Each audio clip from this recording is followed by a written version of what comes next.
So from last where we left our troublemakers, we'd ventured forwards and dealt with a problem within Mire End. Our troublemakers made their way to Thest's End, where they managed to contain and deal in their own way and with their own brand of justice, managed to deal with Hosanna Nicely.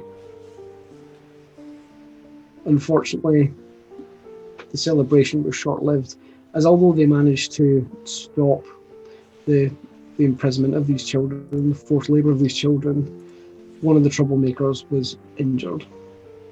Over the sound of machinery, there was a pop, and one of our courageous troublemakers, Pendleton, suffered the brunt of that.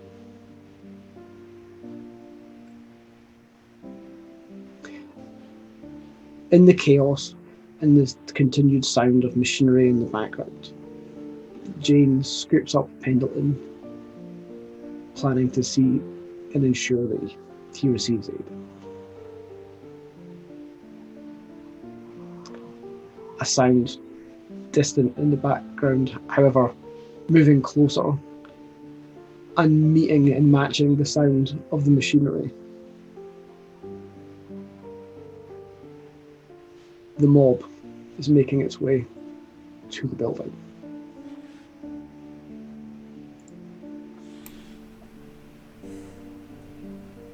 What are our troublemakers doing?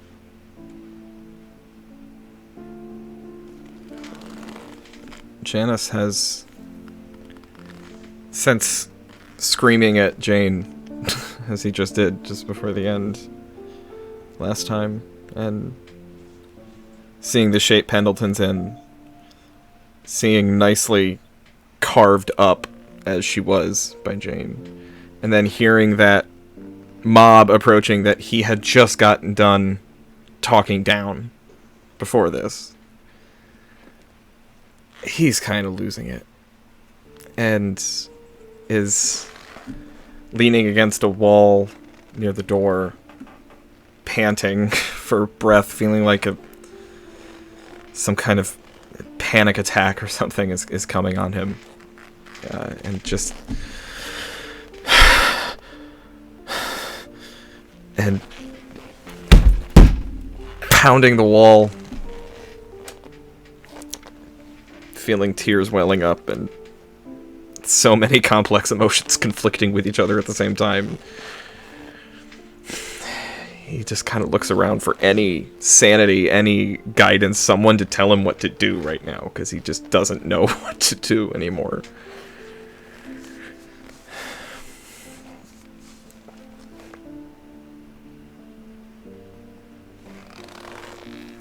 Jed would go over there to Janus, I think, and kind of like clap him on both shoulders. Janus?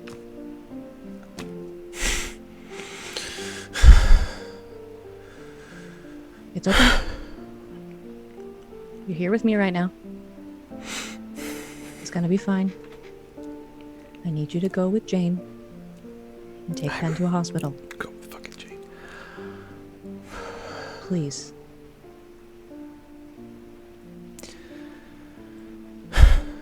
Is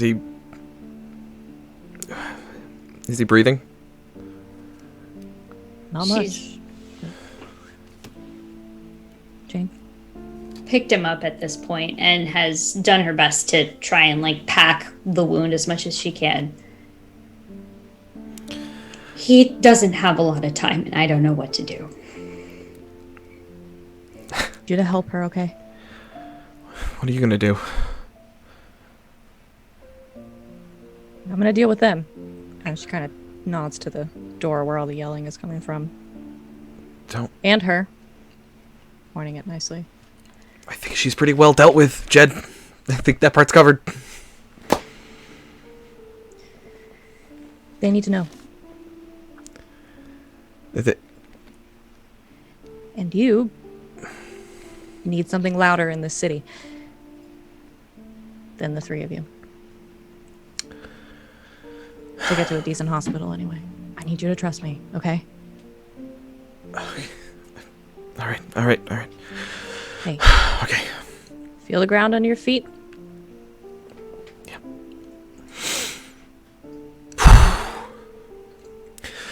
Okay. Whatever you're gonna do, do it. We'll get out of here. And, he walks over to where Jane and Pendleton are, and he, kind of doesn't really say anything to Jane, just gestures like, you know, you take the arms, I take the legs. Like, let's go. Yeah, we'll follow. I'll find you. Where are we going? Where should we take him?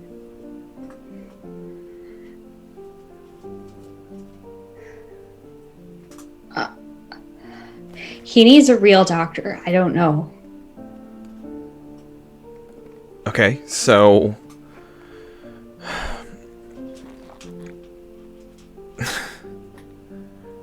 Wait, you're thinking... Where would you send one of your children if you had any? That's where we take him. Please. Okay. I know where to go then. Let's go. We'll worry about the money later. Yeah. Alright, move. I'll find you. Alright, good luck, Jed. Thank you. Jed, as you watch Jane and Janus carrying Pendleton out, you see, the blood dripping, and as it kind of pulls and moves around on the concrete, as they move outside and you see them moving over the water, you see it initially drop and staining into the blood, into the water, and these small dots of blood that quickly shimmer and move and shift, absorbs into the massive, murky, dark water. Something so important, Pendleton's life blood, within that water, fading into insignificance. As you watch and you observe, you begin to see the mob, 30 strong, armed with a variety of crude makeshift weapons and torches, making their way towards that building.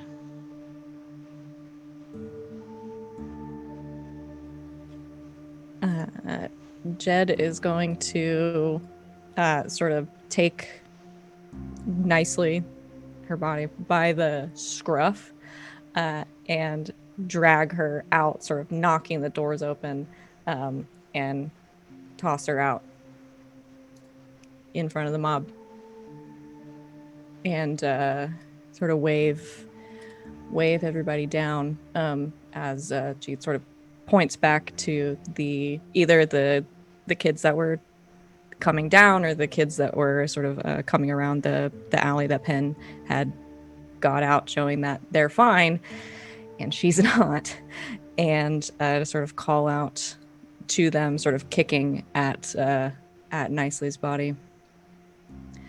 It's done. It's over. And this is what happens. This is what happens when you threaten our children, our homes, our families. These people take our lives from us every day in the form of our livelihood, our freedom, and sometimes it's death itself. And so this is how we repay them. We'll let Nicely be a lesson to the rest of them, a warning that we will not stand by and let this happen anymore.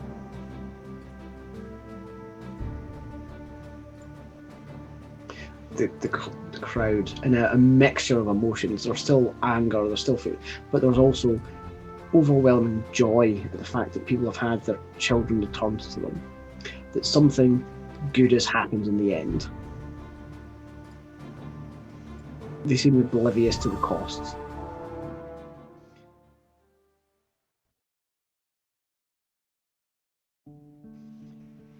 Janus, Jane, you make your way from West End towards the dock to make your way to the old archaic ferry.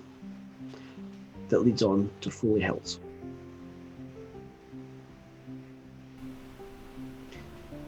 This is a risky area to be in. The docks are known for a lot of black market trading. They're known for a lot of stolen goods to be sold. They're also known for a variety of forms of solicitation, thievery, looting and pickpocketing. After all, those who attend the black markets of Mire End often have trinkets that may be on their person at one moment and on sale the next.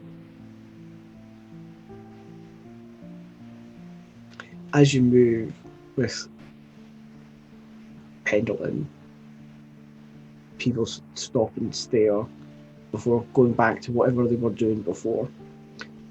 This is a shocking scene, and it's reaching you deeply. But for those around you, this just seems to be another day in Mire End.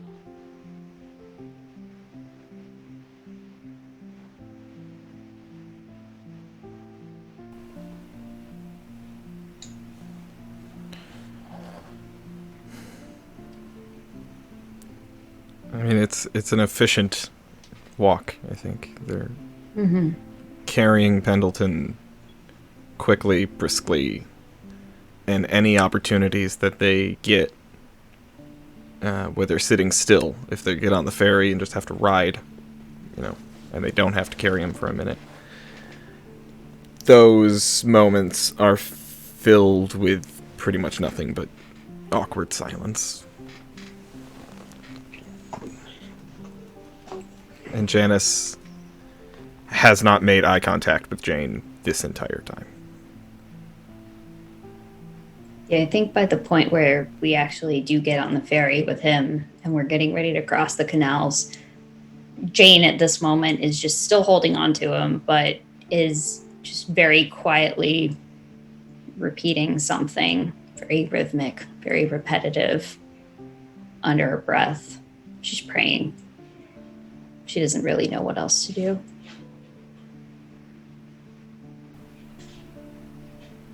And when we sit down, finally, or stand, or however, I don't know how the ferry ride goes, but might be crowded or something, but Janus is holding Pendleton's arms. He was carrying the upper half of Pendleton, and Jane had the lower half, and Janus is just instinctively with Pendleton, leaned against him. It's just kind of like stroking Pendleton's hair and singing a little bit, muttering a little tune under his breath, almost like a lullaby for Pen. It's just a kind of instinctual thing he finds himself doing, and he's After, yeah. As you're there trying to soothe Pendleton in what you don't know could potentially be his final moments, the ferry master comes over to you. An elderly man, crooked and stained teeth, looking quite dishevelled. He rolls over towards you in a really simple looking wheelchair. His fingerless gloves show a couple of missing fingers, as well as knotted arthritic joints. As he comes over, he kind of says, "So for the ferry, that'll be a shilling a piece." It's Jane will scrounge around in her pockets and can we please get off before everyone else at the when we stop, please. He's real badly hurt. He doesn't look so good. He needs help. Yeah, you.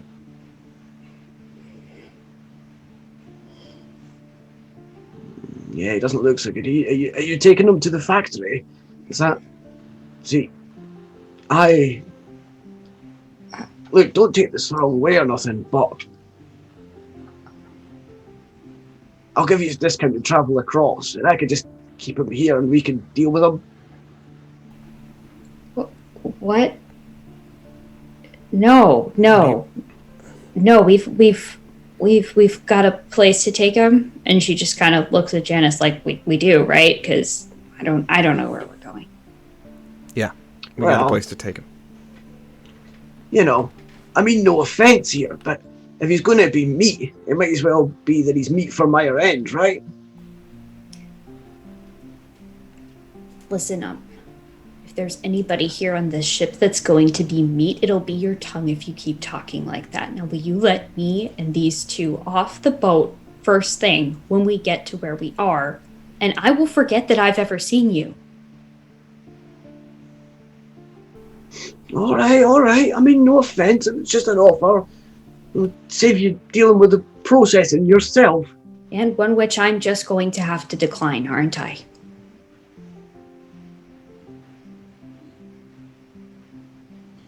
You ghoul. It's alright. It's alright. You're alright, Pen. The man wheels himself off and goes back to this little bucky office at the side of the dock, and you can hear the clinking as he kind of throws your coin to the side.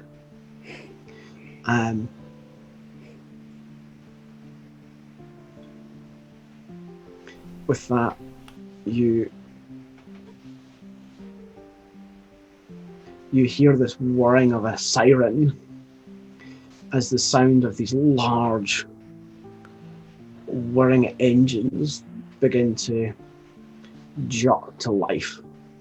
As they do, there are sparks of electricity on the cables overhead, jutting down sparks onto. As this occurs, plumes of smoke come from clearly aged and ill-maintained engines from underneath the ferry itself, as you begin to make your way across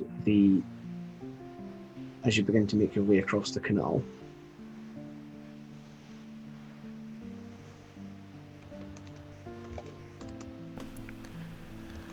Yeah.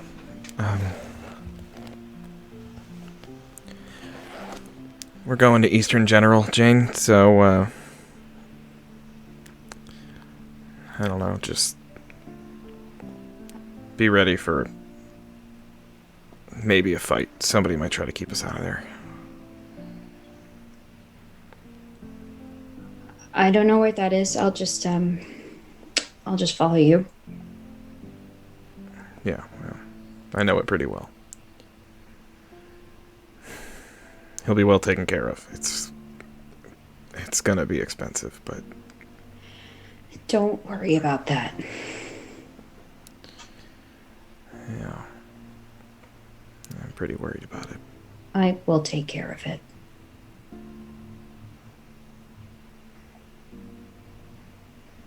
I would ask, but... I don't want to know.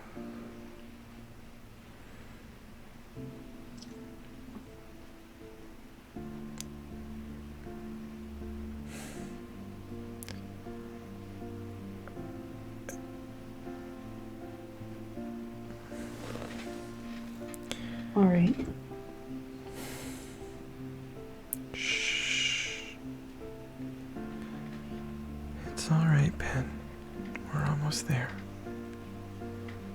We're gonna take care of you, buddy. Janus? Hey, buddy. You gonna... You, is everything... Did we finish the job? Yeah. We sure did, bud. We got him. Cool. Yeah. Cool. It Make was sure really you cool. make sure you take me to the witch, okay? The...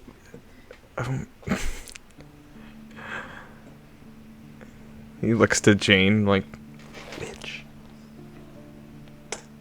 tell you later. She's the only one that covers my insurance. We're gonna get you to a good place, Pen. Don't worry. Pendleton, Pen, listen to me. I promise I will take you to a witch. Oh, okay. I mean, she just takes my insurance, and I really don't want to fill out new forms when we get to the hospital, wherever you're going to take me. No, hey, you don't have to worry about forms, buddy. We got you. I got it All right. covered. All right, cool. Janus is gonna take care of it. Don't worry. All right, cool. I'm gonna pass back out now, okay? No, hey, no, come on. Stay with me, bud. What? Oh, all right. I really don't trust hospitals because, I heard stories that, people take your stuff while you're in the hospital. And I feel like it's kind of like a mar on my own personal record if someone stole from me. And I really don't want that street cred. Okay, on second thought, save your strength, Pen. Just stay quiet. Okay. Now. Yeah, okay. All right. Hey, deep breaths, okay? Okay. And then he just passes right back out. Janus was just about to say as he passed out, as he's speaking, you did it, bud. You saved all those kids, and then he conks out. Well, I'll tell you when you wake up, bud. I'll tell you all about it. And he just kind of goes back to just stroking his hair and holding him. Jane's just back to praying under her breath again.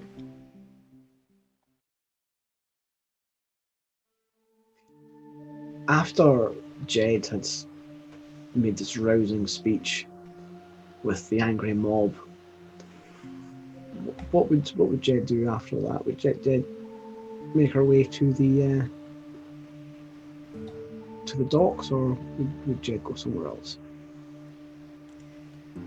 I think first she'd go back to the paper, and her sort of office space where under one of the back in the corner, under a stack of things under a loose floorboard, she has a box where she's stashed away any money that she's saved. She'd go get that and sort of tuck it in a safe pocket, sort of zip it up, cover it up, and then probably head down to the docks to see if she could figure out where it seemed like they were going, since they only have a couple of options. Okay, awesome. As the ferry makes its way across to Foley Hills, your lungs are filled with this dark smell of smoke, and as you look over to Mire End, as you move further and further away from it, you see another figure, familiar on the docks. A tall, gaunt individual in a long black coat, straw-like blonde hair, looking out towards the ferry moving. From your position where you are, you see him talking to the ferry master, and you see him kind of leaning over towards the man in his chair and pointing at him in the distance. A younger man on the docks comes to his aid, and as he does, the figure in the coat you both recognise to be Garcy Hatchett swings, striking the man in the shoulder, and as he drops, he continues to hack and hack and hack. You can hear shouts and screams from the dock on Mire End. it would appear that Garcy Hatchet has been upset about something.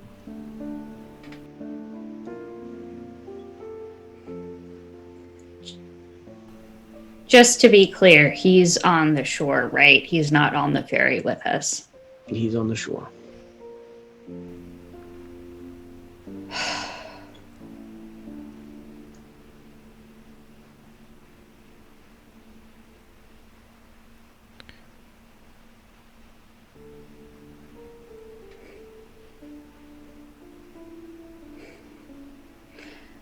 How long does this usually take?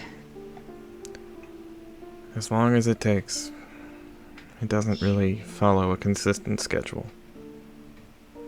Like minutes, hours? As long as it takes. Sometimes it makes more stops, sometimes it makes less. It's not exactly a proper public service or anything. I never have.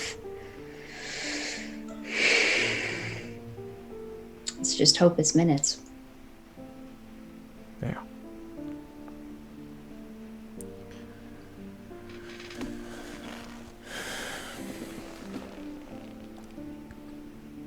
Can you hold him for a bit? Mm-hmm.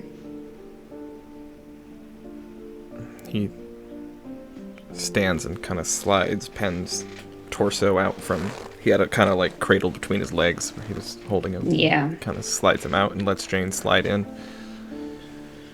I'll keep him a little elevated and try to keep him comfortable. There you go. There you go, buddy. All right.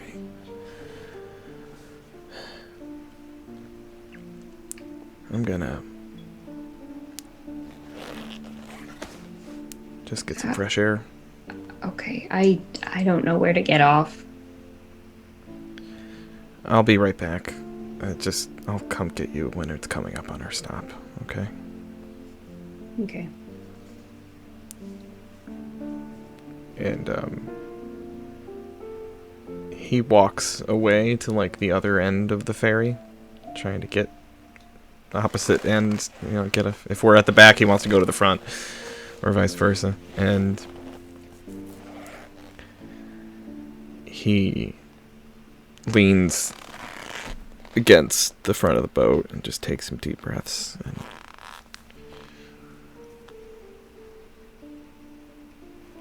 reaches into his jacket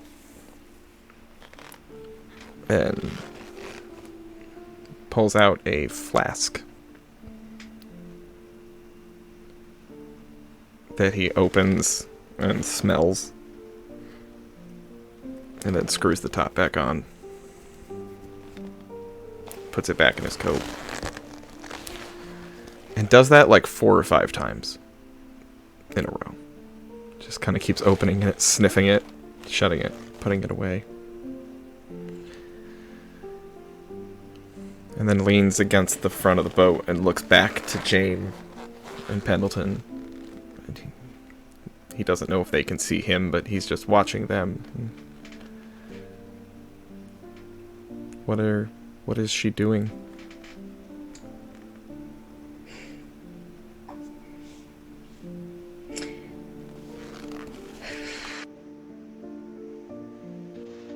Jane is just holding on to Pendleton similarly to how you were previously. But she still just keeps repeating over and over. It's not time yet. I beseech you to please let him have more time. It's not time. Not yet. Not for him. Not for him.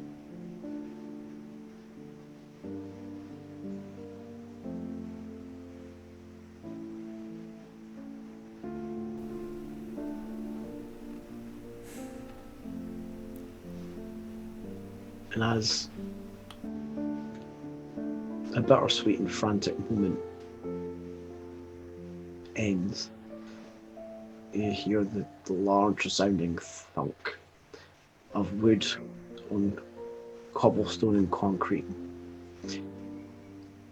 as the ferry moves on You can hear some of the movement in the hustle and bustle on the other side of the ferry of Foley Hills, as those who have had a long day of graft look to move back, either back home to Mire End, or sample the wares of the black market at the docks in Mire End.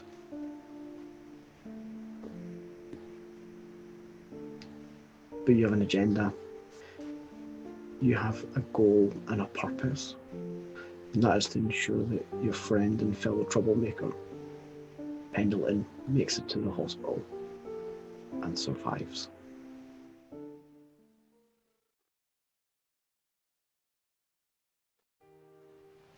Jed, you made your way to Eastern General Infirmary after a in your opinion, a more than worthy sacrifice of your hard-earned life savings to make sure that your buddy Pendleton is all good and okay. You went up to the room to find nobody there. Pendleton out and away for surgery. For some time, you're in that room. The smell of spirits, the smell of deep cleansing and cleansers. This place is clean, well maintained, and there's a hustle and bustle going around. You notice a stark contrast to the clothing and appearance of those moving around in comparison to what you normally see on your day-to-day travels. You see people well kept, well groomed. You see a variety of different fashions and clothing styles that are entirely unfamiliar and unusual to you. Things that you've never seen, styles you've never seen people wear before.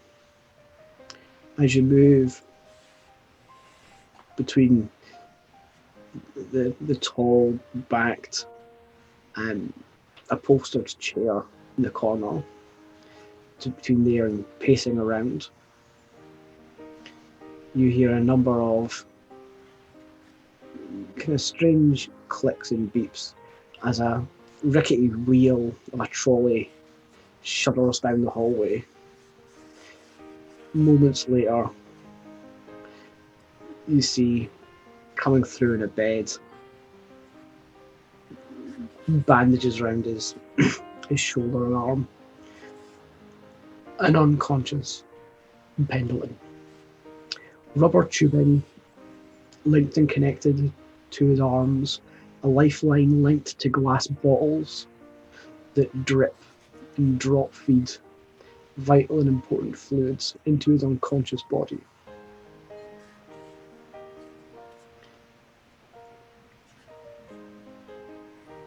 You're informed by the staff that the surgery was a success. And for that, it's something that you're grateful for. You feel like that was money well spent already.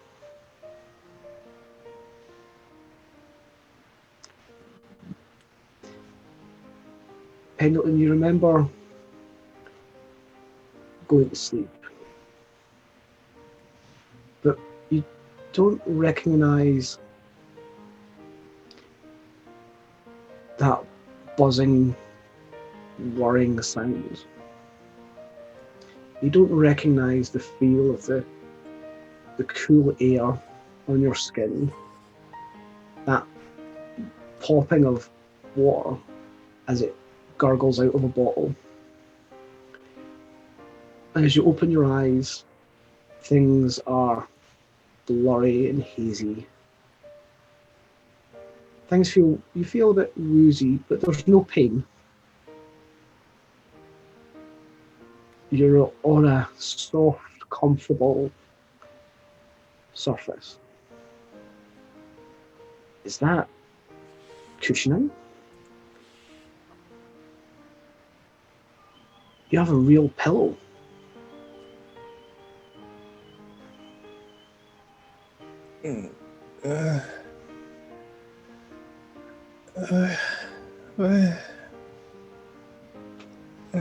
Where am I?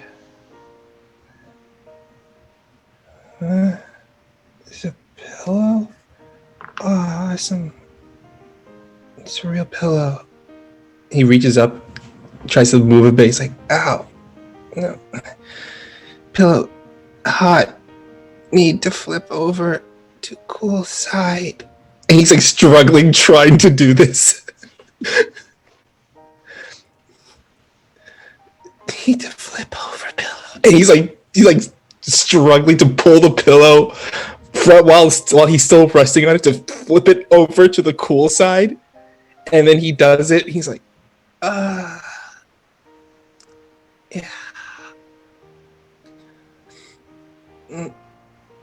This isn't Grandma's house. Where am I?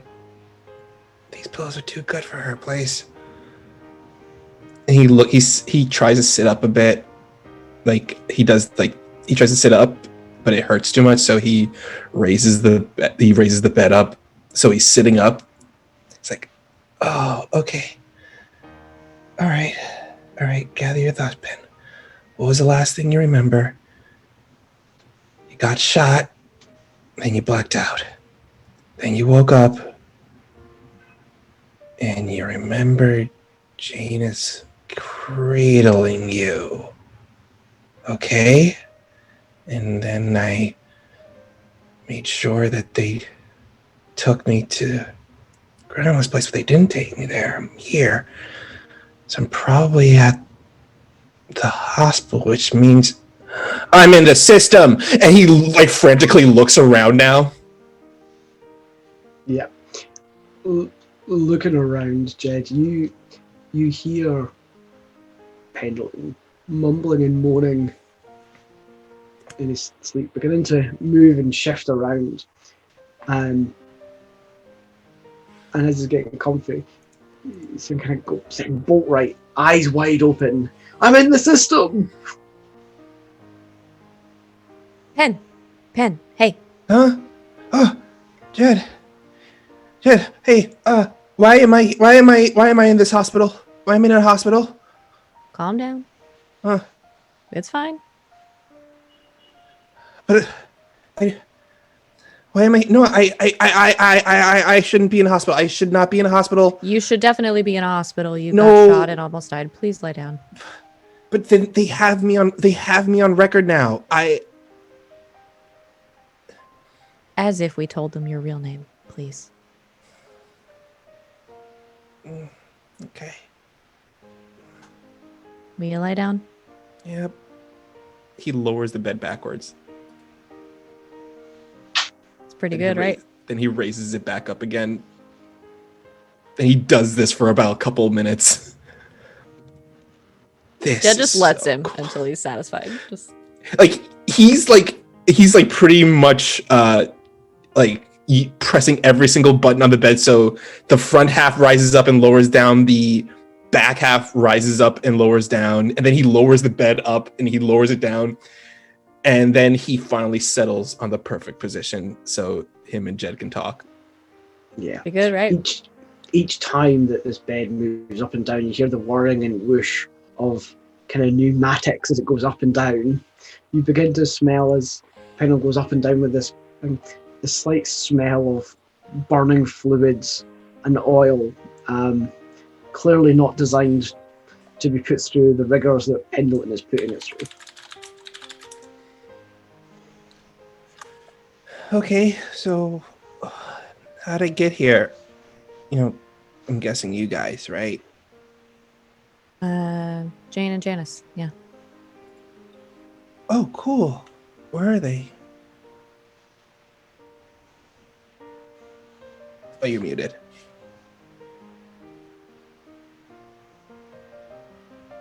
They're around. We've been taking shifts on and off until you came out of surgery. All right. Great. Lucky day for me. Yeah. Did we win, or did we finish the mission, right? Because that's it's kind of fuzzy. I think I remember Janice saying we finished the mission.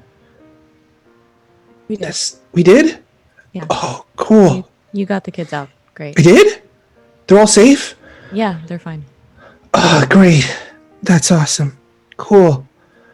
All right. Okay. And Nicely is, well, super dead. Oh, she got Janed. Yeah, she got Janed. Oh, okay. And the parents know. So all is well, or was for the moment. On my end. Cool. How are you right now? Me? Oh, yeah. I'm fine. You're awake. Nicely's off my ass permanently. And yeah, I'm okay. Good. I'm glad. Extremely poor again. Well, you know, being poor really is just a state of mind or how you view it. You know? I mean, I'm poor. Oh, how are we paying for all this? Don't worry about it. Oh, this is why didn't want to go here because I don't have money for this. It's fine. I do. And so does Jane. You do? Well, I did. Oh, you used all your savings? Not all of it. But you really wanted that jacket. Well, it's fine. I'll sew extra pockets into this one. All right. That's what you can give me for Christmas. Right. Yeah, I can get you that for Christmas. Yeah, I could do that. Yeah. I'll definitely get you that for Christmas. Just gotta find one. And then procure it. He said internally, so Jed won't think he stole it, but he did. Jed knows. Jed, internally, he's definitely gonna steal it. How are you feeling? Well, because this is the good stuff, Pen. Take advantage. We can't afford to do this again. I mean, honestly, this is the first time something like this has happened to me. Yeah? I mean, usually I'm always so careful with everything I do. Like, you know, I take pride in the fact that I can get in and out of places and not get tagged or something, or, you know, beef it or something in the street. I almost died. That's not supposed to happen to me. You did almost beef it. Yeah. Like, this could have been it for old Pendleton. But I feel like I got really lucky. I mean, I'm lucky that I'm here right now. Breathing. And raising this cool bed up. And he lowers the bed down slowly. It's a really cool bed. Seriously, though, Pen, it's not your fault. But it kind of is, though. I mean, I took those... I never take huge risks like this. I always try to plan myself like 10 steps ahead. I didn't know they had an extra gun on them. Just because you plan 10 steps ahead doesn't mean it's not a big risk, Pen. You can plan all you want. You don't know what's going to happen. So, Nicely had an extra gun. Next time you make a plan for one more gun than you think there is. Yeah. Be honest with you, I am kind of shaken up, though. Yeah. I'm kind of nervous to take on another job. Well, we don't have to do that for a little bit. Or you don't. Anyway, you have exactly one job. I'm your client. Me. Jed September is ordering you to rest. Fine. I better get paid really well for this. And he lowers the back of the bed down so he's like laying horizontal again, but he has this grub face. Do you know what? I will find you an extra pillow. I want 2 extra pillows. This pillow gets too warm too fast. You drive a hard bargain, kid. And pudding. All right. I'm sure I can make it happen. Oh, and one of those like little water bottles that, it's not a bottle, but it's actually a cup. So it's just like, the tinfoil thing peels off. So it's like, oh, I'm drinking from a cup, but they could easily put it in a water bottle. Okay, now you've lost me. It's like the little cups, right? And they have the tinfoil lids, and they give you the option of like, oh, I could put a straw through the lid and drink it like that, or I can peel the lid off and drink it like that, or I can be all vampire, blah, blah, I drink your blood, and you stick your teeth inside of it, and then you drink from it. I like doing the last part. 2 pillows and some pudding and a vampire accessible water cup. Yep. I think I can make it work. Thanks, Just Jed. for you. Thanks, Jed. Hey, get some sleep, okay? Yeah. Jane will probably be back when you wake up, so. Cool. All right. And he like lays back down. Like, hey, what's this? Like, oh, morphine. Take advantage of that, she says as he falls asleep. Oh, yeah, I'm through. taking advantage. Is that all right? And he's he just lulls himself to sleep after that.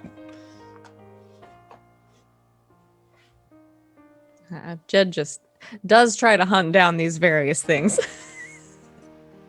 from nurses or attendants, and then we'll just wait until one of the others show up, and then whoever shows up, she's just like, he's real high.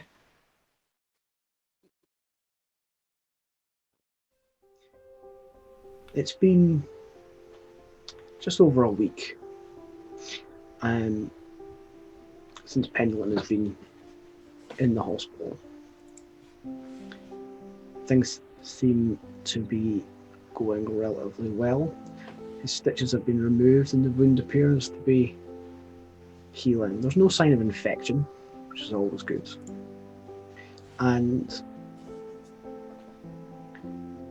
although it's definitely hurts, Pendleton is slowly gaining the use of his shoulder and his arm again. It's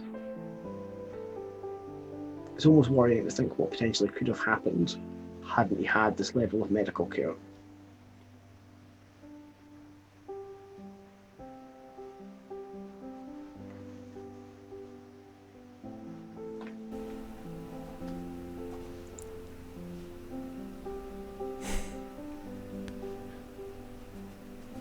Janus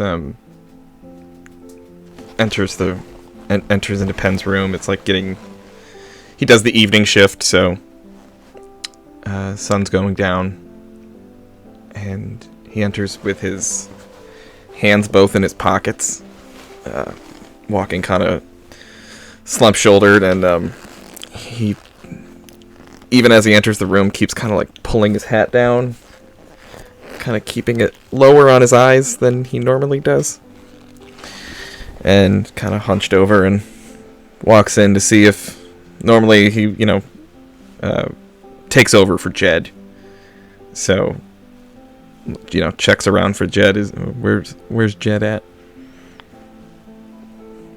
Jed, I think, is sort of kicked back in a chair. If there is any view outside the room, so she can just watch people walk by, and I think just has a little notebook out and just randomly sketching all of these weird fashions that she's never seen before. Doesn't know. It's drawing these people. Just kind of kicked back in a chair in the corner. Pen is on his 3rd pudding cup. I told you. I come through. You did come through. It's really good. Ah, hey, Janus. Ah. Hey, Pen. Hey, Jed. Well, kind of looks like you stole my thunder, Jed, because I thought he would at least be surprised and happy about this, but, and he reaches into his pockets where he had his hands all around, and he has like a whole fistful of pudding cups that he'd taken. Seems like you got to him first. No, I can always have more pudding cups. I mean, you can't eat all that. You didn't get these from me, okay? I did not. And he'll just like put them all on his lap and rip into one. And just like he's like shotgunning pudding cups one after another. Don't worry, a little bit more morphine, he'll forget he had any in the first place. A little bit more morphine, and he's going to puke pudding all over this bed. So maybe go light on that. Is the morphine that red button? Because it's the best button in the world. Yeah, buddy, it's the red button. Yeah. Oh, okay. It's the best button in the world. Hey, Janus, I didn't know you just got in here. Whoa, where do these pudding cups come from? And he starts eating more pudding. Oh, God. How's he been? All right. Stitches are coming out. Everything seems okay. Good. Did you catch the name of the doc that did his surgery? Didn't ask. Okay. You think they'll be pissed if I do this? Janus picks up, like, I'm guessing this is one of those, like, old hospital where you keep the chart at the foot of the bed. The clipboard. He's just flipping through shit. Just... Oh, wow, really? Whew. Pen, my boy, you can take a lot of anesthesia, apparently. You are hard to knock out. They said that I did not take the first amount of anesthesia, that they had to wait for at least an hour till I was perfectly under. I take that as an accomplishment. Feather in your cap, my boy. Feather in the cap. I I'm like to built think I trained tough. him well. You trained him to withstand anesthesia? You asked too many questions. Yeah. Jed I don't says get enough answers. Jed says the anesthesia is a product of big government. That's why you should try to resist it. Is that what Jed says? Give or take. It's not all of what Jed says. Well, It's true.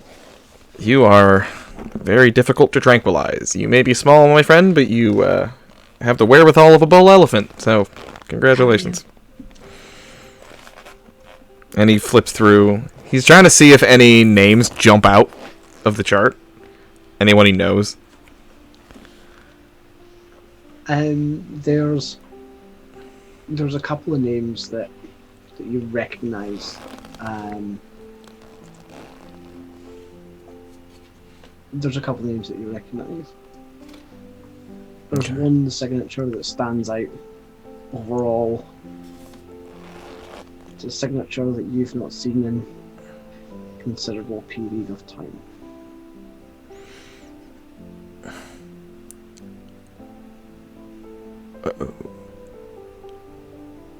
And like Pen and Jed can both see Janus's face just goes from to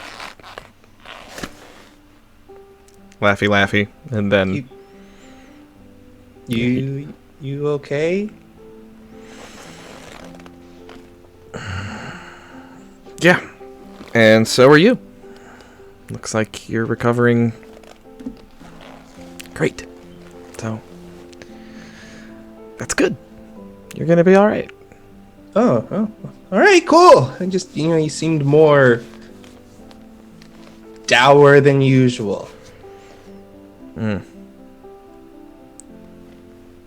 He like pulls up that chart where it says like the pain numbers. It's like he points to 5, like that's you, right here. The smiley faces. Yeah, he points to number 5. He's like, that's you. I don't know. I think he's at least a 7. He looks at it and he like takes the sheet, like holds it up next to his face. He's like, Yeah, you're a 7. Why are you a 7 right now, buddy?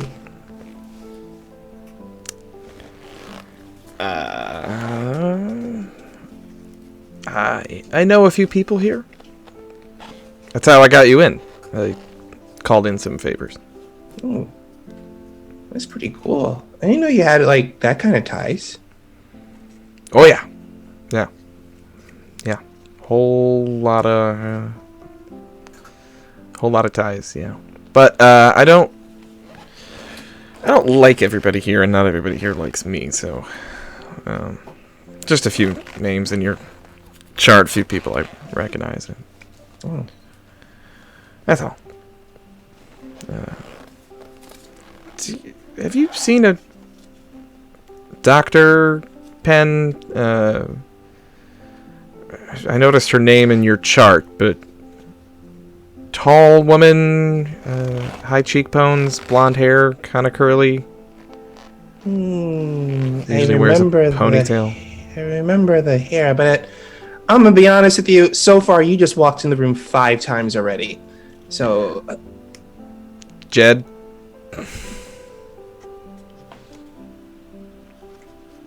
What do you want me to do? Wrestle it away from him? No, not the morphine. Have you seen? He can have all of it he wants as long as it's. Besides that thing, when you do it too many times, it won't work anymore. I hope you know that. So, it will shut itself off. Those things, they have limitations on them. It's not going to let you overdose. So you just have your merry fun right now, Pen. well, I'm gonna. He presses it at once.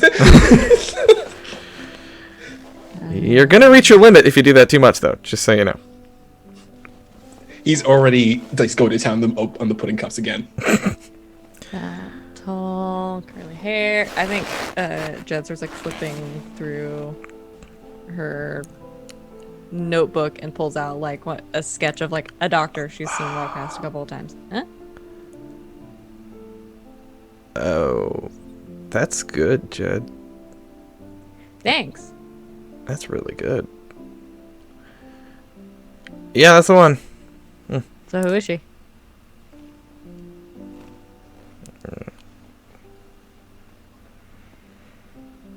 Somebody. X. A little bit.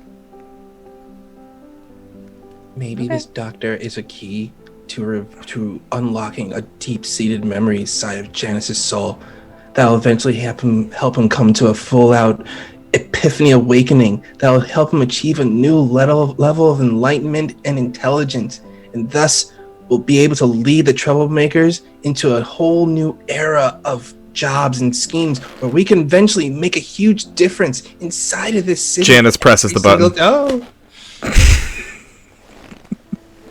Eventually he's gonna finish that story. Yeah. Yeah, X. It's fine. We don't have to talk about it. I'll tell you the whole story some other time, but, yeah, not somebody I really want to run into, so hopefully she's not on this shift. Speaking of, by the way, you can go home now. You don't have to stick around. I can watch him. You sure? Because you look tired as hell. Yeah, I am. But, to be honest with you, it's not exactly a really labor-intensive job. I think it's okay if I take a nap. Okay, but in about 2 hours, he's gonna wake up with some really intense conspiracy theories, so... Oh. Yeah, what's he on right now? Who's the big bad? He's really stuck on the anesthesia thing, but he's like... He goes back and forth on who makes it. Like, sometimes it's the big corporations, sometimes it's aliens. So... Why not Big both? Farm is in the pocket of the Neptunians. Neptunians. You didn't put any of these ideas in his head, did you? Or is this just all Pen originals? Janus, I can't read. Uh-huh. Right. True. But, I mean, I've read the things in your paper. I mean, it is... Look, it's not conspiratorial. I agree with a lot of what you have to say, of course, and... A lot of it also has the benefit of being true, but I mean, there's some stuff in there I've seen occasionally. Not from you, but from some of the columnists, that's a little questionable. Okay, I don't run the paper. I just write for it. All right. Well, someone writes for it. Well, Okay, you know what?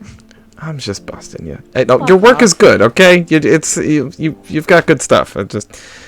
I have read some things in there, is all I'm saying, that are a little... I'm not an editor. Although, to be fair, Birds aren't real. They're just a bunch of tiny drones that the government put up in the cities to keep track on us. I forgot about the birds. Okay, to be honest with you, that one's my favorite. That's pretty good. It's also the closest to being true, so. Wait, what? I'm gonna go get something to eat. Yeah. Janus sits back and puts his feet up, like puts his feet on Pen's bed and just reaches over slowly to try to steal one of the pudding cups from off of him. You're like, I knew you'd do that. Good night, Pen. right. He just takes the pudding cups, like pulls it over, like looking at Janice, like, Ooh, hey, sorry. Trixie Janice is stealing my preciouses. He peels open the pudding cup and just eats it. Janus sits back and puts his hands across his chest, twiddles his thumbs a bit, realizes he's extremely hungry, he hasn't eaten all day. But nothing to be done about it because Pen won't give up the pudding cups, so he just leans his head back, stares at the ceiling, and just starts to nod off. Pen? Huh? Did Jane come by today? Yeah, but then she said she had stuff to do. Stuff, huh? Yep, stuff. Jane stuff. Yeah. Jane stuff. Probably fighting a giant lizard. What? No. Good night, Pen. What do you say we take a nap? I say that's a great idea, and he dozes off, leaving the rest of the pudding cups unattended. Janus opens one eye and slowly reaches back over. He lets him take it. I think there's that moment where he reaches and sees one of Pen's eyes slightly open, make eye contact, and it's okay. It's like, when you try to reach for something that your cat is holding in their hands, and then they just crack one eye open. You're staring at each other for a bit, so you just slowly take it from them. You're just maintaining the eye contact. It's just, all right, we have an understanding. Okay. And he opens it up. He doesn't have a spoon or anything. He just drinks it the way Pen does.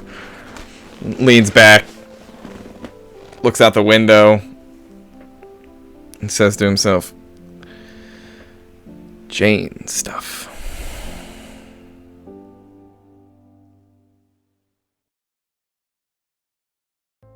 You come into the center of the funhouse. Your opponent draws a blade, not like yours, not like yours, the monofilament life that you carry. This is a large, jagged, cruel-looking blade. Not subtle and elegant like yours.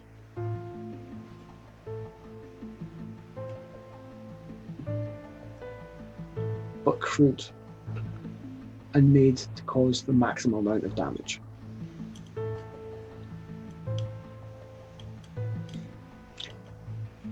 And as the fight is called, this being, with the augmentation, it's hard to even call them a person, gives a massive roar as they raise their hand and swing this blade down. Jane Card in this fight of Cripple Cup. Tell me what you're going to do.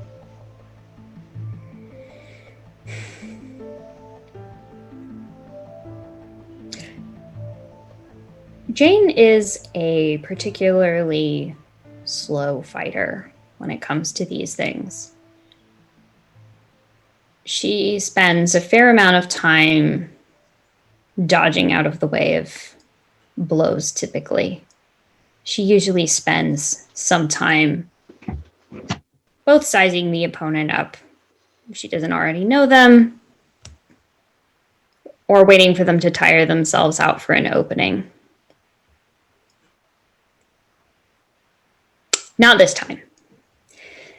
This guy's got half a foot on her, metal plates, piping, and something that she cannot afford to get hit with right now. So when that swing comes down, she's going to dive forward and go for one of the hamstrings. Nice, okay. So for that, we're going to need to make a dice roll. Yes. What are you thinking? So... I think this is probably skirmish, which I have 2 pips in. So I'd roll 3 total. Yep. And for... Say that again, I'm sorry. And then it's up to it's up to you whether you want to push stress or you want to go for Devil's Bargain. Bear in mind you've already taken 1. Yeah, so no. At some point there will be a consequence. I'll go with this for right now. I have something that could potentially help later on, but I don't want to use that for the first bit here. Okay, fair. Highest roll there was a 5. Okay. So, yeah, as this blade comes swinging through the air, you know that this is risky. It's all or nothing. You put yourself out there, and you basically do a diving roll. You do a diving roll past, and you hear this blade kind of land and hit the ground with a shattering thud. You hear the sound of metal hitting concrete and concrete giving way. As you do, you kind of come past and you slice at that hamstring. And you hear this muffled, strange growl of acknowledgement.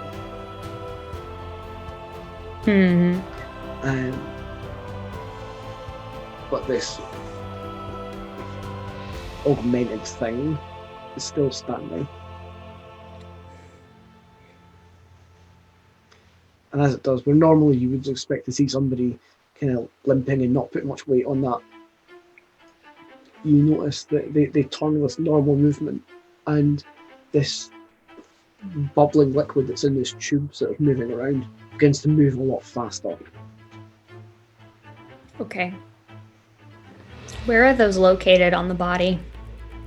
On the arms and on the neck. Awesome. Okay.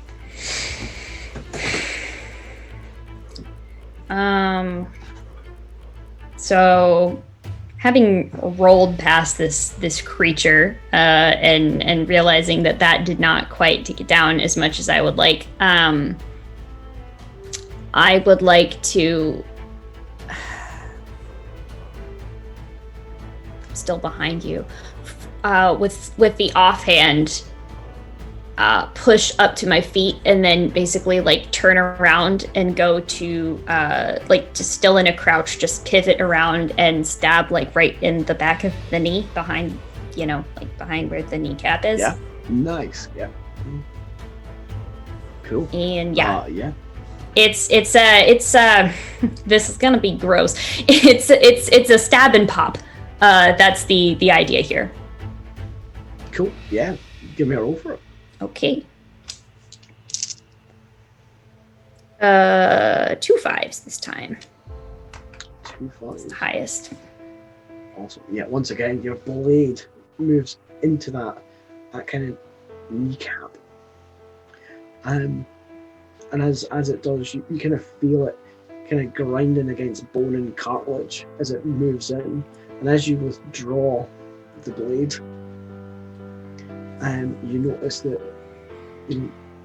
blood is flowing on this blade, but as is some of this greenish liquid.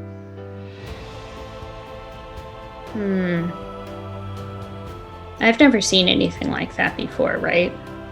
No, it's unfamiliar to me. Okay. Yeah, at that point, I've pivoted around, stab pop, back up, wait to see what it's gonna do. With that, you see the kind of knee buckle a little bit, and as it does, it kind of pushes its leg forward, and there's a kind of a click and a pop as its leg seems to do some kind of locking. You kind of hear the strange sound. There's another kind of gush out the back of this green liquid, and it kind of takes the blade and almost like spins around to build more momentum to take a swing at you. Okay.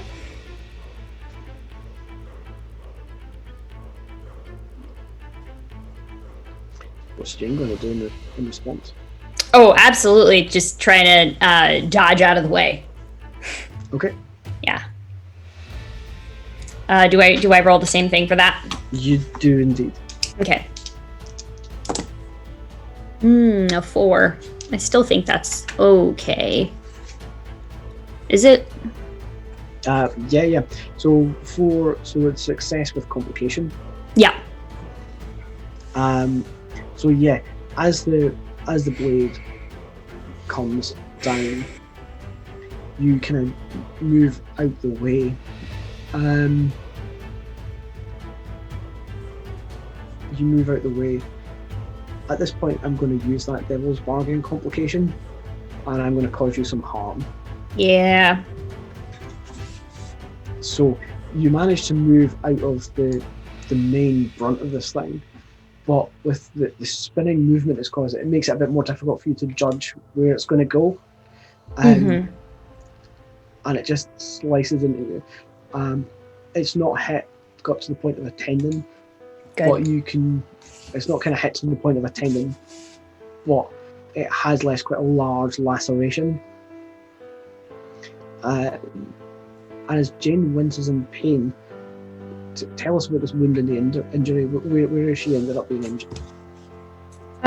She was about spinning out of the way. I think it catches her on like the outside of the left thigh there. That would make the most sense for the way that she's trying to move away from this thing. Mm-hmm. So, that works for me. Nice and painful getting sliced through a muscle. Lovely. Yeah. At least it's not a tendon. It is not a tendon. You're still in the fight. Not yet. Yeah. Right at the point where the creature looks like it's, collecting its momentum after this swing, I'm going for the... Sorry, I'm just trying to visualize this in my head. The pipe that's on the offhand. Okay. So it'll just be some sort of like run, jump, try and either, hook a hand around it, pull myself up, get to it. If I can't get to it with the knife just as is. I'm just going to still do this regular thing yet. It's not going to... No, not using that yet. 6! Ha-ha! 6. Awesome. So yeah, you jump up, and as you do, you kind of jump up, and as it's spinning, you kind of go with that momentum and hook in. And as you do, you put your hand onto one of these pipes as you move thingy, and it moves this thing over as if there's a sensitivity there. The feeling of this pipe is almost like glass, but it's more fibrous than that. It's odd. and you kind of get the even with this momentum, you're not going to be able to pull it off. You're not going to be able to rip this out. But luckily, you carry a really dangerous monofilament blade. And as you spin, you dig your blade underneath it and use that tension between the arm and the blade to pop a hole into this pipework. And as it does, there's this glut of green fluid kind of comes out of it. And as it does, this thing shouts and winces in pain as the arm begins to move erratically. Okay. Holding on to it, with that, I want to try and maneuver from behind to see if I can get this thing in a chokehold. Okay, yeah. And at this point, I would like to use Battleborn, which is my... I can expend my special armor in order to reduce harm from an attack in combat or push myself during a fight. So I think I don't have to take stress for that because I'm using an ability to do it. So that lets me add, 2 dice? Yeah. Or just an extra 1?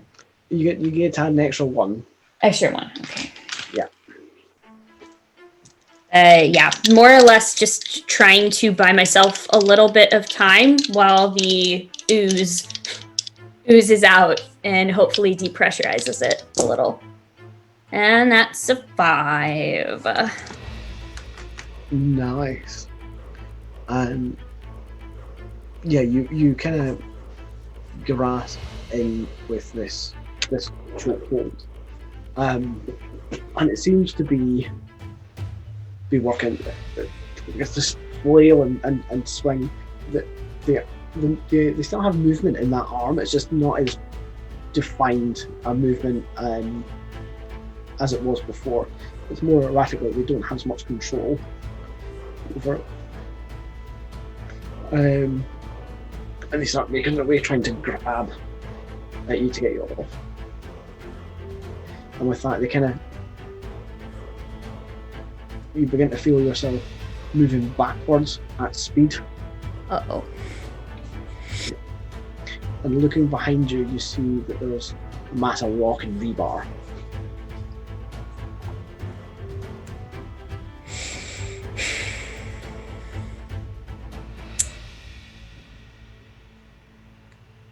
I gotta drop. I gotta let go of the chokehold. If he gets me on that, it's over too quickly.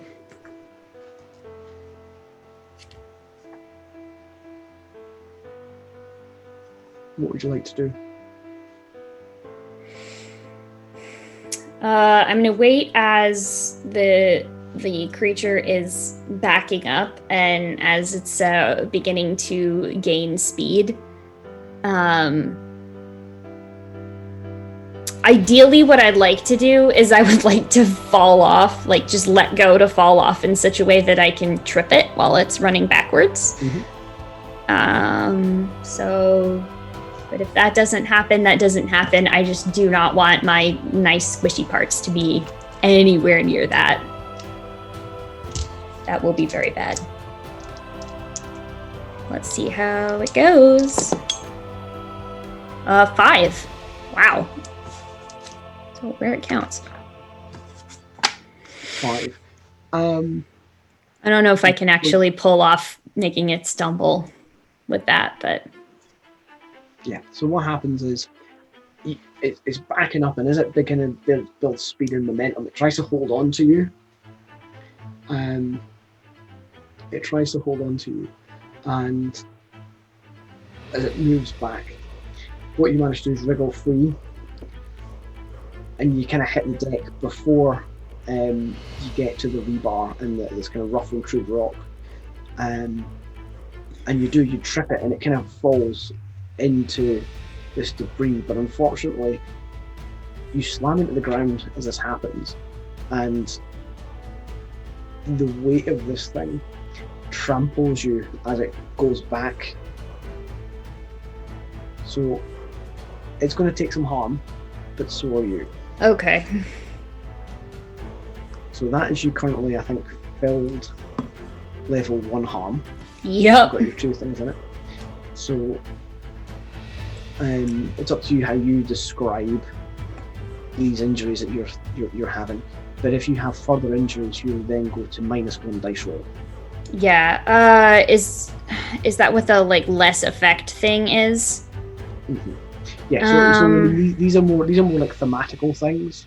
So like for example, if you described it as like so the laceration on your leg might make it difficult for you to move around. If you had a black eye, it might make things difficult in social circumstances, but it doesn't give a direct die penalty until you get to the next level of harm. Yeah, I think between that, it is making it a little bit more difficult to move around because she's losing blood at a steady clip, not a dangerous clip yet. But you know, she's mindful that she's on a ticking clock now.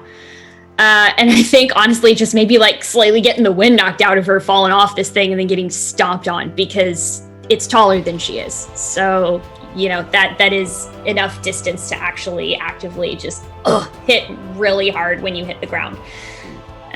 So I think it's taken her a second to get up. She's a little staggered by that.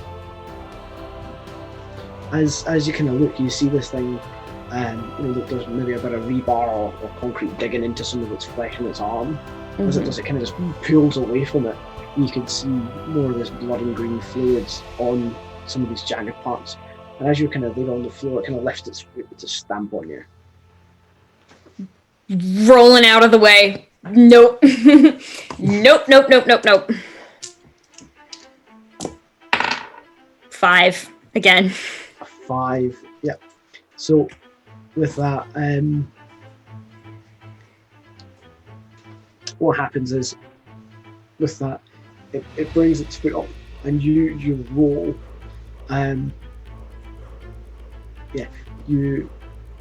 You roll, and as you do, you manage to, for the most part, clear it so it doesn't land on your abdomen or that.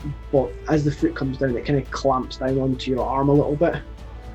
Not enough to hurt or cause a lot of damage, but just enough to keep you in place. And as it does, it brings up that big meaty machete type thing that it has and goes for another swing.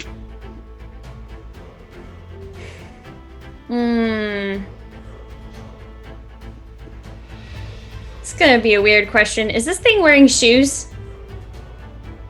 Yes, it is. Okay. I think if how I'm visualizing this is correct, if it's got one arm pinned down, I'm gonna try and just sort of like roll the rest of my body over and like stick it in the back of the calf on the opposite leg that is pinning down my arm, just to get as much of my body out of the way as I can and potentially get a handhold to pull myself back up. Yeah, that's super cool. Yeah, you could give me a roll for it and let's see how this goes. Okay. Let's take a devil's bargain because I don't want to get hit by this thing again. No, you do not. It's 6! Ha! Oh, nice. This one die, I swear to God. So with that, you kind of go in, and as you do it, you jam your life into the back of its leg. Mm-hmm. You follow with precision the area that you went to before, and as you move in, you draw across it, and you hear that telltale sound. Even to like a more exaggerated sound, that ping and snap of tendon. Okay.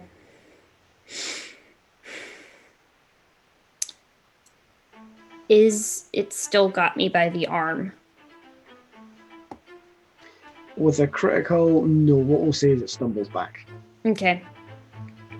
I'm gonna kind of like push myself back up off of the ground and kind of just in a crouch, slowly walking towards and say,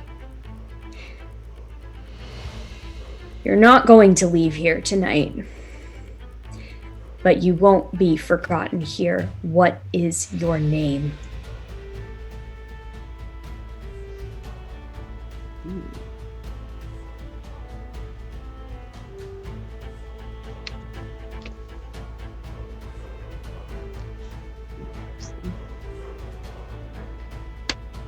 So,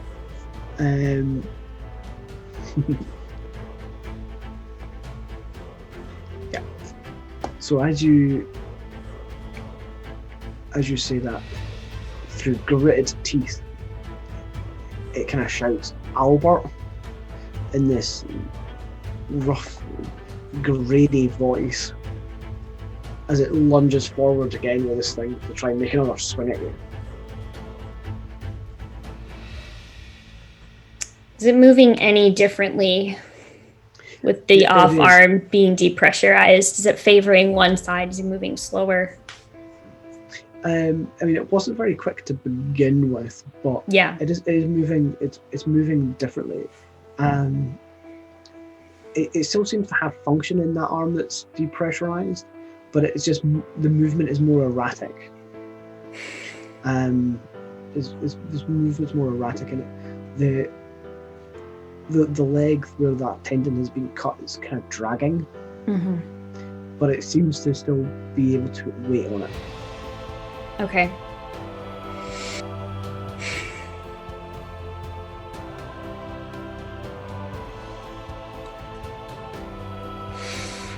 I'm gonna try something kind of risky here. As I can see, it's winding up to try and swing at me with this thing. Instead of getting ready to dodge out of the way, I would like to try and run forward and go for the neck pipe.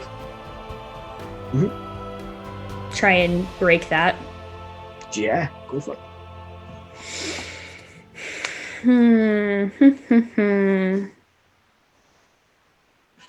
Do I want to take a devil's bargain on this? Yeah, I think I do. Because we already did the results of the last one, so we'll see what happens. 4. Okay.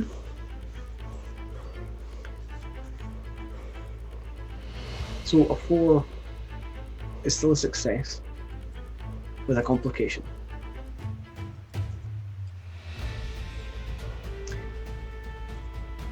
So as this thing swings, you kind of use that arm to and its leg to push yourself up, grabbing onto one side of its neck. It kind of sways over, and you bring your life in between it and pull out masses of this liquid. Kind of leaves the pipe almost like an arterial spray as this thing looks with shocked and surprised eyes at your movement.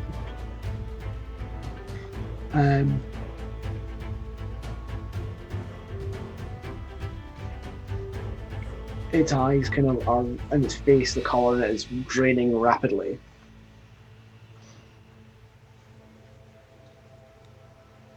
It thinks. You can feel that its life is ebbing away. And despite the risk, you knew how important this was to win. You knew how important this was. And you've gone out and done it. And it's at that moment, in that joy of winning and making sure that everything is alright for Pendleton, that's when you feel that agonizing pain. So I'm going to spend that devil's bargain and use that complication to use your second level of harm.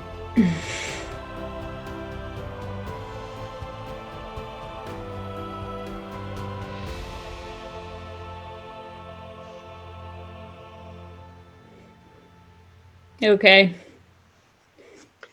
That's bad. This is real bad.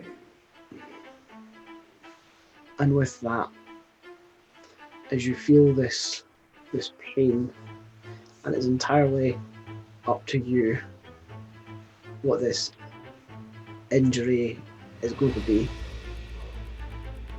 I'd like you to describe this scene for us as Albert's life is fading away tell us how you end him, and tell us about this injury that you received.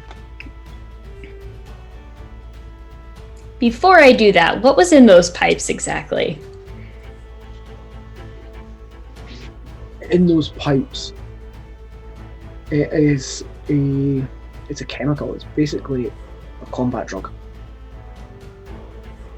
that stops you from feeling pain.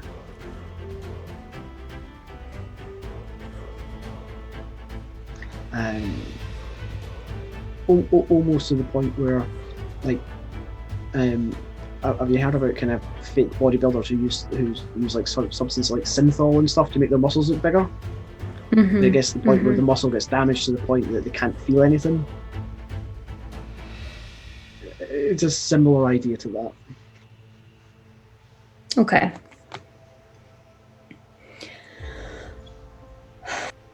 So in order to get up to where this creature's like neck is, it's going to be another one of those like running jump type things. It's going to run, jump, stab into where the pipe is to open that and get the, fun analgesic stuff running out. And at that point, she's gonna just basically like headbutt this guy straight up in the face to try and stun him, to knock him down. As he's falling down, you said there were metal plates around the body, yeah? Doesn't quite register yet, because as she does for pretty much everybody that she takes on in the ring, she'll take a knee as they're just there on the ground. Albert, I will pray for you.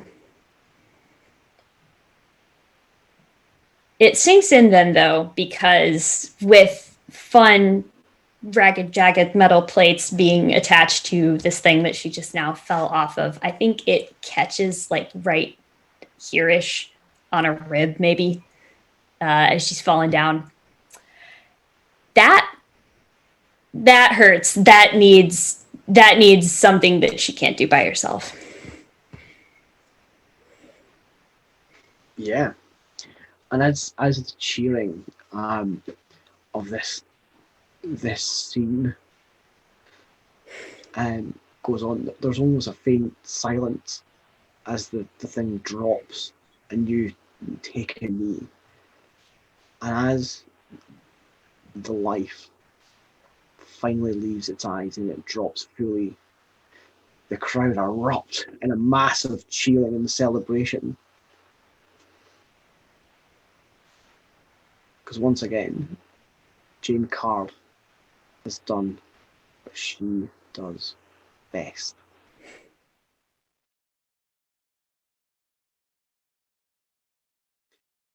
Jed, you find yourself standing outside the hospital.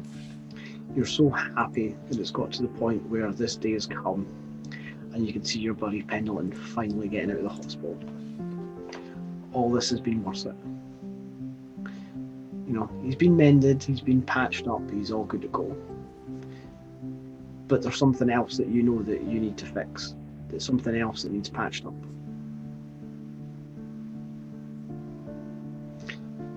Standing here, you know that getting Jane in is difficult.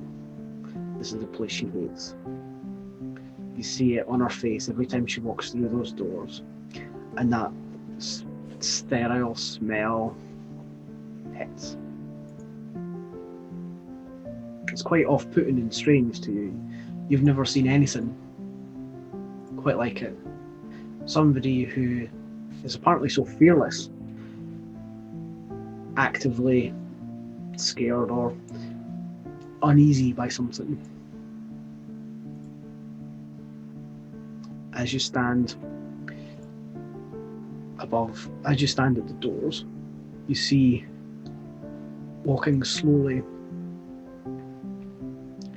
through the stone brickwork archway of Eastern General Infirmary, the writing within the brickwork, smudged and faded, but still visible for you. To the point it's easy for you to see. You've read it that many times, well, you've seen it that many times going past, that you know that it's there. Smudged these symbols for the hospital.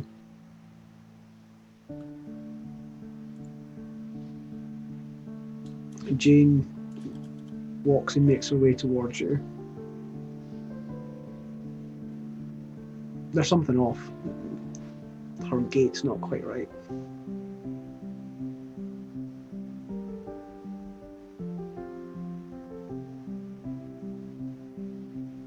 Ed? Jane? You want to go upstairs? You look like shit. Yeah. Had a bad day at work. But the good news is we have enough to make sure he is discharged without any debt outstanding. So it was an okay day at work, I guess.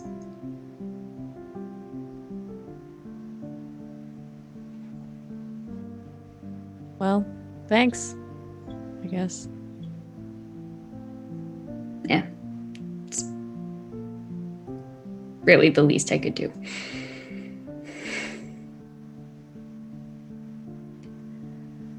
Yeah. So he's upstairs just waiting on the discharge papers. So should we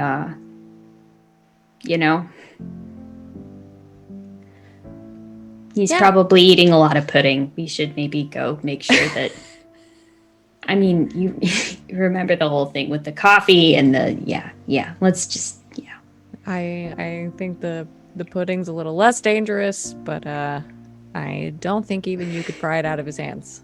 That's okay. He can take it today. You look like you could use a little patching up yourself. I'll be okay. I just need to take a seat. Yeah. Okay. Let's go up. I know I'd be glad to see you.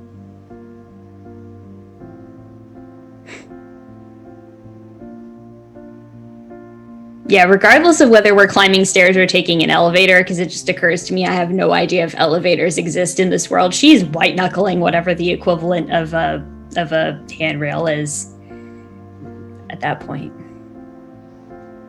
Awesome, yeah. So you make your way up the stairs, and as this is going, I'm almost picturing Janus and Pendleton throwing cards, trying to get them to go into a bedpan or something. I don't know why. It's just a picture I've got in my head. Okay, let me tell you a game we used to play when I worked in a hospital that I can totally see us doing, which is you take the empty syringes that they use when they give you your morphine. They take the needle off and throw out the needle, and then there's just an empty syringe that's basically just a squirt gun. So no, that's all it is. So we just have syringes. We got like maybe a couple of playing cards that we pinned to the wall that we're target shooting with syringes. That's what they're definitely doing that. Like you see these two just these two guys just sitting there just shooting water at these cards.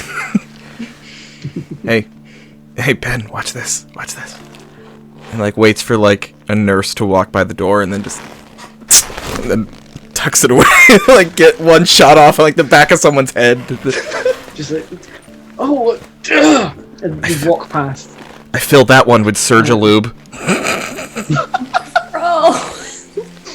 Also a thing we used to do in the hospital. Okay, if you can do that, ready? Wait for it. He waits, and then he launches a water stream, and it arches up, and it goes really far, and it just keeps on arching up, and it just bloops on top of the head of someone at the receptionist desk. Yes! As you come through the door from the stairwell, you hear a lot of shouting. you hear Pendleton, you're like, yeah, I got it! And you hear somebody at the reception, kind of just with this look of frustration on their face. That was... Oh, great. I concede to you, good sir. You're a crack shot. Thank you, good sir. Thank you, good sir. We're just waiting for Jed, right? Yep. Right, Jed well- should be here soon. Jed should be here soon. Yup, Jed should be here soon. Yes, Yep, that's what I said. Jed that's should... what you said. Are we rhyming now? That's what I said. Jed All right, should... Yeah. here. Are you... Do you need to stay in a couple more days, kid? Is your head alright? No, I'm fine. He like looks down the hall. They didn't see you. I mean, the nurses didn't notice. It's fine. Yeah, Pendleton, as you look down the hall, you see two figures making their way towards you. Jed, very confidently. He hops back up onto the bed. So I figure the first thing we do once we get out of here is we go back to where we're from. You know, we go back to our sector of the city. Back to the end, yeah. Mhm. Yep, we go right back there. Maybe I can find us some crawlers. Okay, sure. Get some hot cocoa in our system, maybe. No coffee for you. Doctor's orders. Right? Yeah, I know. I'm gonna miss it. But hot cocoa is not on my no list, and No. we can have that. We can drink it. Oh my gosh! Look, it's Jed. Confidently just opens the door, walks in the room, Jane behind her. Who stands in the doorway, takes one look at the inside, and it's just like, maybe I should just, No, no, you get in here. Okay. Get in here. Sit in that chair. She doesn't really sit in it so much as she just kind of falls into it a little, Okay. Janus, you sit there. Just sit. Don't say anything. What is Now going look. on? Now look. Okay? Look. People, they do wrong to each other sometimes. Okay? And in that way, the force of the earth comes around the moon, and in that presence, the dirt, it overshadows the grass. And I'm like, I can't cut the grass because there's no sun coming through. So in order to enable each other, you have to first, two fruits have to look at each other in the eye and understand it can only be right as the ripe is wrong. You know what I mean, guys? Are you calling me a fruit? No! Am I the fruit? Yeah, you're both peaches. You need to talk to each other. It just means, look, friends have arguments. Sometimes you just gotta, like, meet each other halfway and then, you'll let the grass grow. Janus puts his palm to the back of Pendleton's head just to check his temperature. Make sure he's not feverish. Finding none. Okay, you're fine. Work it out, you two. Was this some kind of YouTube staging an intervention? We would never do that. Come on, Pen, This we're gonna is- get your paperwork filled out. This is exactly what they're. Yeah. He hops off the bed and heads out. Janus just looks like, as you pull Pen away, just looks to Jed. Just gives Jed one of those, like, Big wink.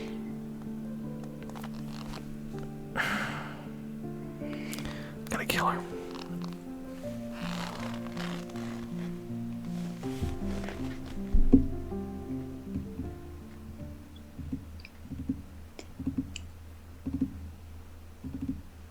I am so sorry.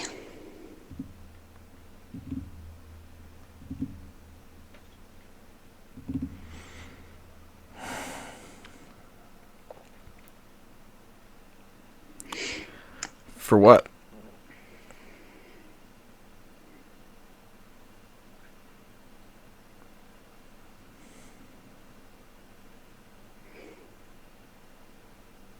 for being so caught up in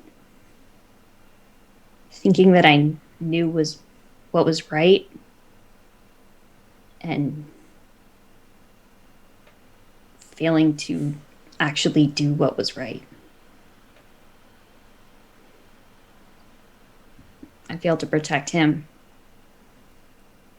I failed to protect all of you and put all of you in danger.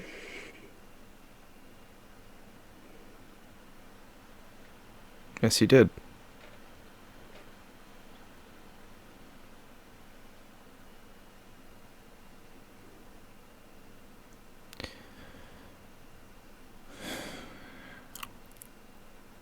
How soon after that day did you pray for forgiveness?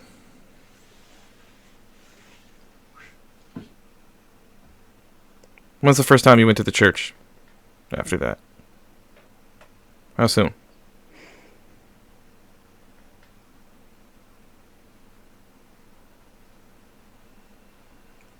Oh, two different answers. I've prayed for it every night, but I haven't been back to the church. Not really. I mean, I live upstairs, but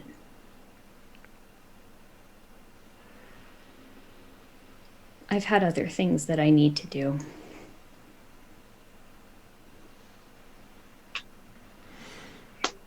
I figured that's what you were doing. What did you think it was that I was doing? What you always do. Which is, you've always skirted around that.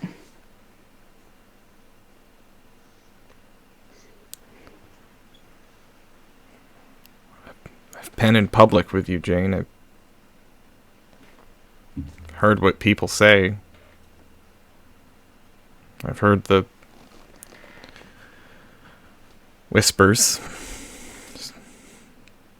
I mean, the day Penn got shot, that guy in the market, the one we talked to looking for information, he told me to be careful around you. I told him to fuck off. And then a couple hours later, Penn got shot. But not before a bunch of armed thugs ran away from us, shouting, "It's Jane Card! We didn't sign up for this shit, it's Jane Card!" I mean, I figured it out.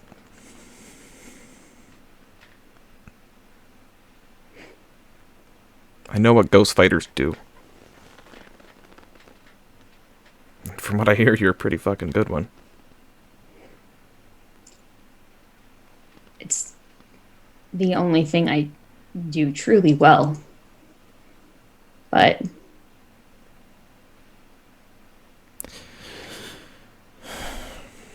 That's not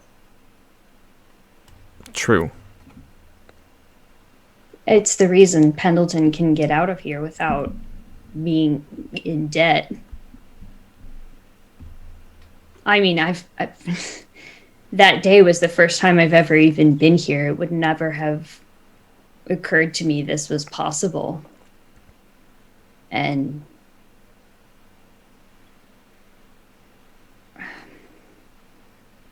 well, that's just my place to figure out what I do with all of that knowing.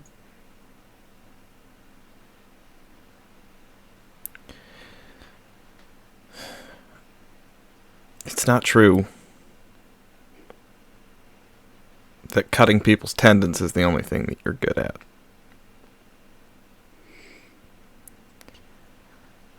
For the most part, you're a pretty damn good friend.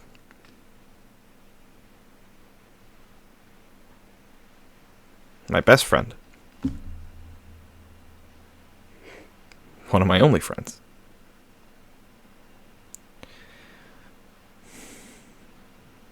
But next time,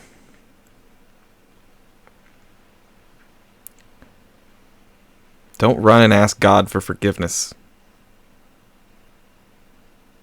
It's been weeks. I don't want you to apologize to God. I wanted you to apologize to me.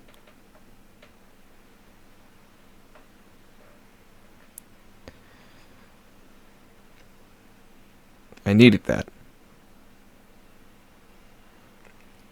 And you just...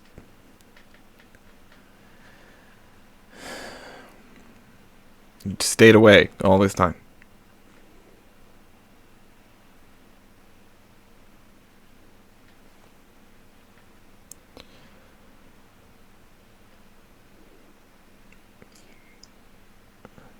You would not have wanted to know what I needed to do to make things right by Pendleton. I know that what I did hurt all of you, and it put all of you in danger. But he almost died because of me. I needed to make that right first. And I knew if I told you what it was that I was doing to make that right,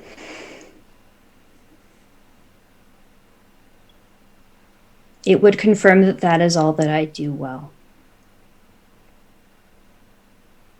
No, it wouldn't. Because now I know. I still know. The only difference is the timing, Jane. And I don't think that's the only thing you do well. All you've done is just confirm what I already said. You're a pretty damn good friend. Stop assuming that I won't accept you for what you do. I've known a while, Jane. It's pretty hard to avoid mention of your name. I don't know all the specifics. I don't know every man or beast that you've killed. But I know. And I know it's brutal. And I know it's... I know why you come to my apartment so fucked up all the time. I know why I've had to sew stitches on your head more times than I can count. I know these things, okay? And it doesn't make a difference. So just let people love you. Jed loves you. Pen loves you. I love you. Would you just let us? And stop being so ashamed of yourself. I love you, Master. Pen?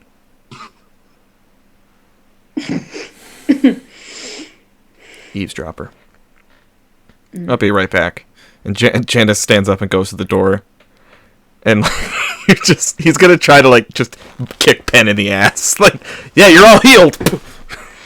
You kick the door, you just hear on the other side. Jed's definitely right around the corner.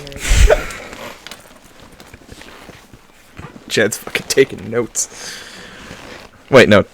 Jed's not taking notes. Nope.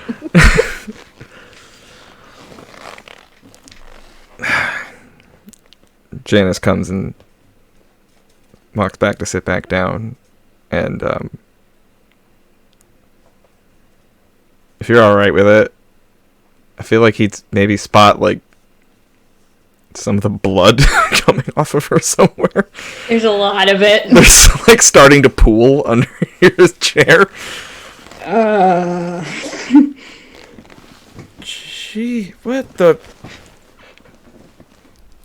And he kneels down next to the chair. Jane? What? Can I see?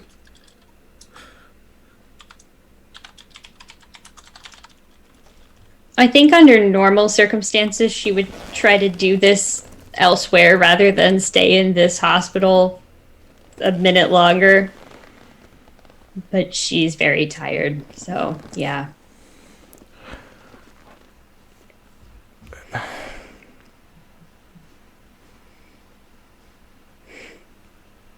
Is it all, like, where's your wound? Your primary wound? She's got like a big sort of like laceration on the outside of the left thigh, and then just all sort of up on the left rib cage area. There's a puncture and a lot of bruising around it. Ooh, sucking chest wound. It seems like she kind of sort of tried to bandage it, but not very well because extenuating circumstances and all that. So, you know, she tried, but... Okay. Let me see. And he just, like, raises her shirt. It's like, oh.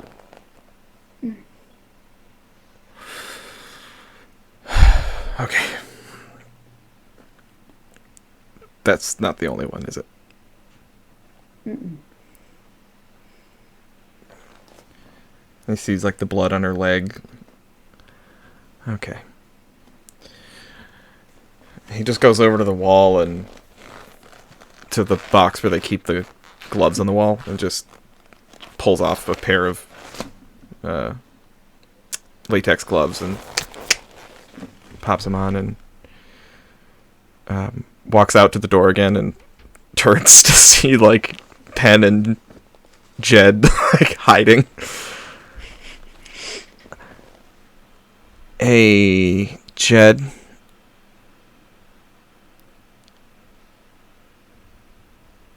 Hey. Hi. I need you and Pen to keep lookout. I'm about to steal a lot of medical supplies, so make sure no one comes in here. He pulls out medical supplies from his pockets. Here you go. Oh. Thank you. Just, I am also about to perform a sterile procedure, so just make sure nobody comes in here. Got it. Got it. Thank you. And he shuts the door behind him. That helped. What? Just had, like, tons of suture kits in your pockets? But you see, he pulls the gloves off the wall, and he walks over, wheels a tray over next to Jane, and opens up the suture kit, and goes, and he's, like, opening drawers and cabinet, and he seems like he knows where everything is. He doesn't have to look for anything. He pulls out antiseptic, suture kit, antiseptic, forceps, for that chest wound. Gonna need, like, a very large bandage, some nonstick gauze, and he's just, like, moving with efficiency. And gathers everything very quickly along with all the supplies that Pen just gave him, that he takes some of that and just pockets it, because that's going to be good for later, because Jane's going to get hurt again. Put stuff in his coat. And he wheels the stool over and sits in front of her. Alright, kid. Some of this is going to hurt, but... Nah, what the hell am I saying? It's nothing worse than what you've probably already been through today. Yeah, probably not. Okay. This is always your least favorite part, so here we go. And he opens up a bottle of antiseptic that has that smell she hates, and it hurts like a bitch when it's poured on an open wound. And he just, if you're okay with this, he, like, puts a hand around the back of her head and just, like, holds her head next to his shoulder, so she can basically just scream into his shoulder, scream into his jacket, and then pours it on. Shh, shh, shh. Hey. You're alright. You're okay.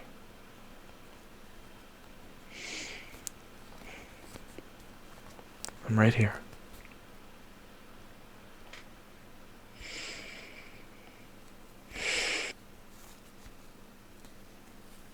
I'm right here.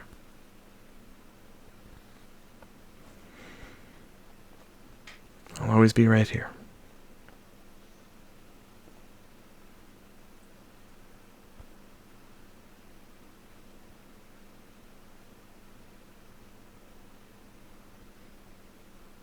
I'm so sorry. I know. I forgive you.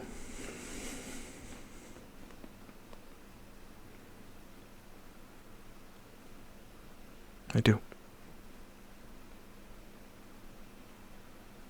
It's all better now. And soon this big cut will be soon.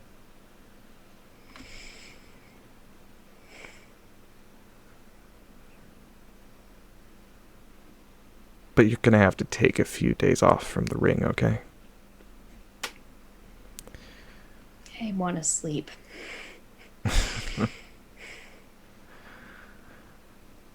Why don't you stay at my place for a couple days?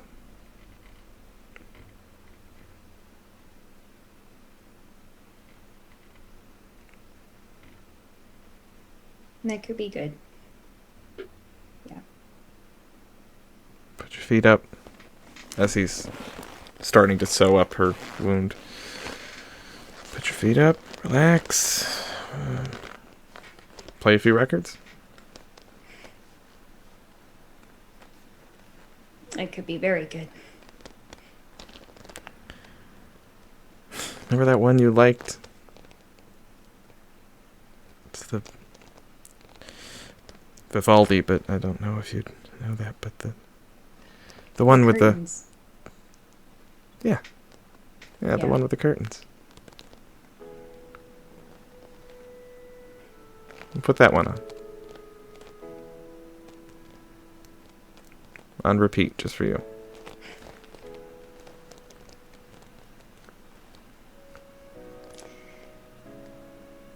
Yeah, that will be very good.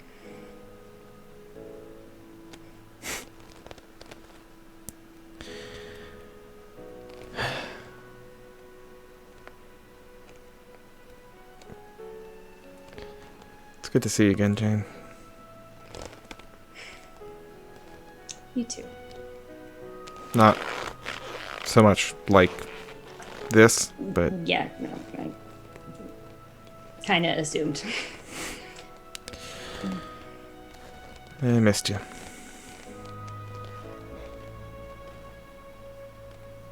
Me too. Let's not do this again.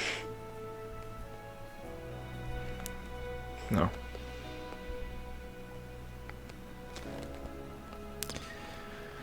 Yeah.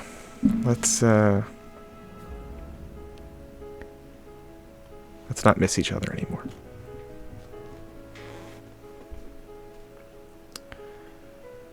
Should we let the other two come back inside and celebrate their conquest? Yeah, but maybe just tell the Pendleton not to give me a hug or anything. Sure. I don't want to pass out. You two can come in now. We made up. It's all better. Congratulations. Hope somebody's ready for some hugs, because I got some hugs to give. Jed was out in the hallway trying to be like, wait. Supposed to act like we weren't listening. It's okay. So you guys are all friends now? We never stopped. Yeah. Good. Now, I need you guys to help me something very important. Oh, we already made sure that the bill's taken care of. Oh, well, I was just gonna say you could just stuff me in a duffel bag and Jane carry me over her shoulder, but I guess that also works too. Do you want to do that anyway, just because it's fun? I don't. Yeah, I do. I kind of do. I was gonna say the discharge paperwork because Yeah. I can't believe that worked. I can't do it.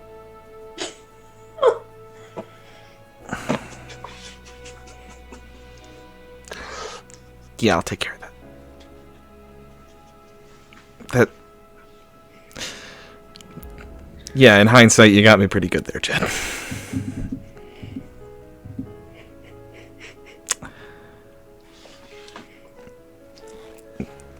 Willing suspension of disbelief, let's call it, huh?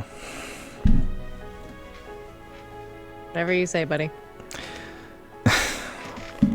Never gonna live that down. Well, Jane should be ready to go in just a few minutes, and then I think we're gonna go back to my place and listen to some music. Do you two want to come? You can have hot chocolate. Yes, I would love to come. That sounds nice.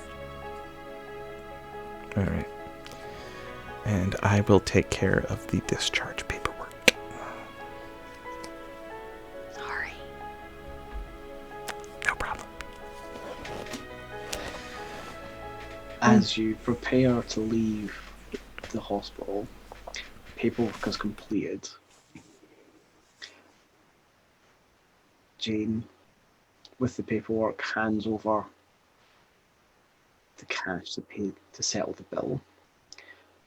As it's handed over, you see her hand trembling as she hands over this envelope stuffed with pound notes, the telltale sign of blood, the sacrifice that's been caused to fund this, displayed on the envelope and on the notes themselves. As you leave the hospital, Jane is relieved to get the not so fresh smell of air instead of sterilising chemicals. As you walk through the archway, those smudges on the archway read 3 simple words. But right now, perhaps they have been some of the most important words of all. Tend, heal, care.